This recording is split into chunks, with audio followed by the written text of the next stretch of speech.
é um tema muito complexo, né? Quer dizer, um dos maiores presidentes do Brasil é o Lula, né? Que hoje não está mais, mas ele não tem terceiro grau. E ele demonstrou uma competência, até por aqueles que votaram ou não votaram, temos que admitir que ele foi um excelente administrador de empresas, né? Para dar conta desse país. Então, hoje a gente vê muito esse empresário com todo esse potencial dele que eu valorizo muito no termo competência, que é a atitude, Valdir. A atitude é fundamental. Eu assisti esses tempos atrás uma aula de empreendedorismo, foi uma das aulas mais interessantes que eu vi. Foi a história do João Naves, da Rodonaves, aqui de Ribeirão Preto. E ele estava contando a história dele. A história dele é uma das melhores aulas de empreendedorismo. Quer dizer, foi uma pessoa que a princípio acreditou no quê? No sonho dele. Mas em cima do sonho dele, ele teve atitudes de coragem, de determinação. Sempre ele procurou fazer bem feito. Então ele ia no detalhe. Naquele detalhe é onde ele diferenciava o produto dele. Então, quer dizer, essas coisas a gente aprende com o quê? Com leitura, com visão. Por outro lado, a gente está aqui vendo um boom de educação, investindo no jovem, nós temos MBAs, nós temos pós-graduação, mas que ao mesmo tempo esse jovem, vamos dizer, esse jovem empresário, não aproveita muito bem todas essas informações. Por um gap, né? Por uma lacuna dentro dele, para poder ter uma condição maior de foco, de objetivo naquilo que ele tem de melhor com aquilo que ele está aprendendo. Mas, Júlio, e a imaturidade? Porque com 17 anos você há de convir que ele não tem capacidade ainda de ter essa visão do mundo, né? Qual o caminho hoje? Porque o grande problema, depois que ele acaba 4, 5 anos de faculdade, 6 anos às vezes, ou mais, até um médico, depois de 10 anos, o médico percebe que não é a vocação. Quantos médicos que hoje não atuam mais na medicina e em outras áreas também? Quer dizer, então ele perdeu ou investiu, não sei, mas 10 anos da vida dele em cima de um curso. Antigamente tinha aqueles cursos de vocacionais, acho que até hoje tem aquele curso vocacional. Criaram alguma metodologia nova para aprofundar mais no interesse, na vocação desse jovem? Um dos meus ideais é a educação e o jovem. Eu até comecei essa história de coach na minha vida, impulsionado por alguns colegas da área educacional, das universidades aqui da cidade, me dizendo tipo assim, olha, a cada nível o nível está pior, está caindo a cada dia, a cada ano o nível dos alunos, mas em quê? Em responsabilidade, em comprometimento, em objetivo, em foco. O pessoal está na universidade e parece que não sabe por que está aqui. Então, nós precisamos começar a desenvolver para criar esse empresário que o Brasil precisa lá dentro de casa.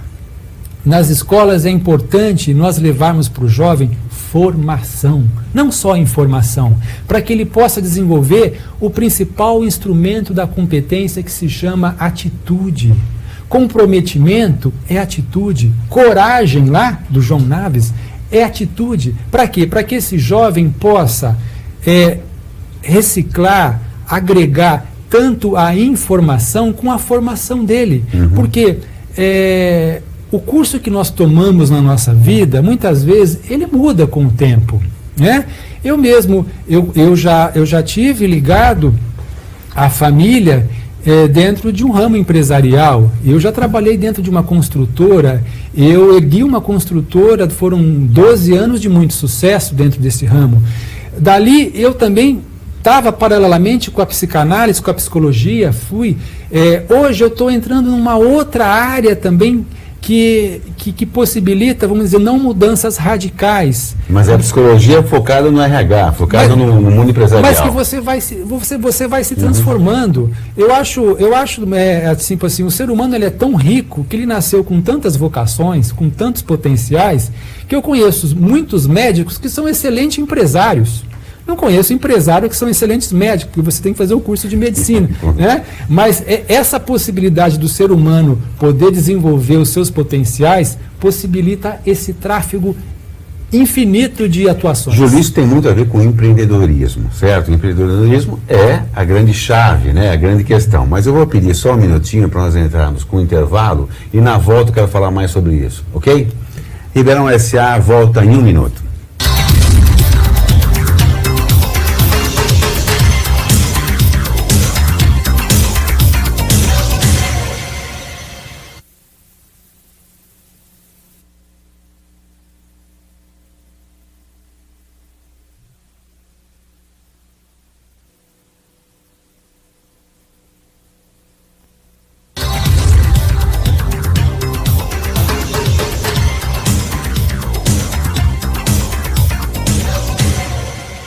Voltamos com o Ribeirão S.A., hoje conversando com o Júlio Guariente.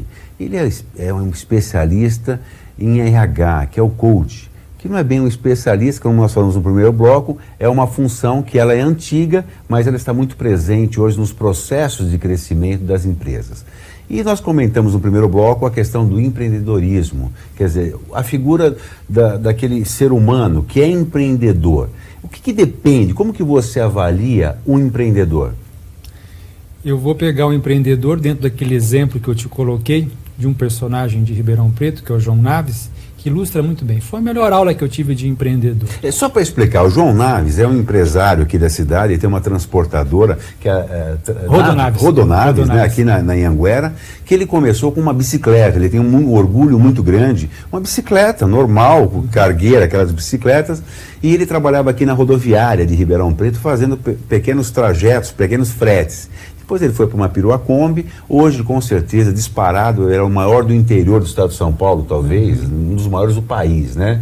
E ele começou de uma forma muito modesta. E o que chama a atenção no João? O que chama a atenção, que eu acho que vale a pena para a gente exemplificar, o exemplo é bem rico, né? Eu acho que em psicanálise eu aprendi a gente usar exemplos, que eu acho que facilita a aprendizagem. O João, ele tinha uma gana de vencer. Todo empreendedor tem uma gana, ele não é uma pessoa acomodada. Ele está num lugar, mas ele acha que ele pode estar num lugar melhor. Ele veio para Ribeirão trabalhando de bilheteiro na rodoviária. E ali ele começou a visualizar. O empreendedor, ele tem visão, ele tem faro para melhorar aquilo que já existe. Então ele começou a ver que muitas coisas que eram feitas poderiam ser melhoradas, né? E aí foram vários exemplos da bicicleta, até chegar, por exemplo, a encomenda para chegar em Rio Preto, em São José do Rio Preto, chegava lá 11 horas da manhã, então na perua Kombi ele chegava às 7 da manhã em São José do Rio Preto. Então, quer dizer, ele diz ainda que o diferencial está nos pequenos detalhes. Então o empreendedor é aquele que visualiza, é aquele que enxerga a melhor condição para um negócio. E a partir daquela visão, daquele faro, ele materializa aquilo dentro de um planejamento. Porque não basta você visualizar, ficar nos sonhos, que é o que acontece com a maioria das pessoas. Ideias não são patenteadas. Você pode ter uma excelente ideia, mas se você não colocar ela em ação, né, que é uma dos pilares do coach, né, que é foco, mas é ação. A ação que é em busca de um resultado. Então o empreendedor, ele precisa partir do sonho dele e materializar esse sonho através do quê? De planejamento e ação.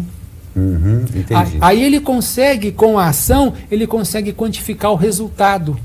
Se aquela ação dele está dando certo.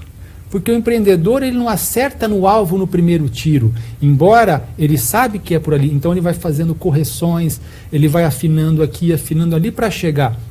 A Rodonaves não chegou nessa condição hoje, por exemplo, em 5 anos. Foram muitos anos de quê? De ter determinação, né? De perseverança. São atitudes. O gênio não aparece do dia para a noite, né? Nem Mozart apareceu do dia para a noite, né?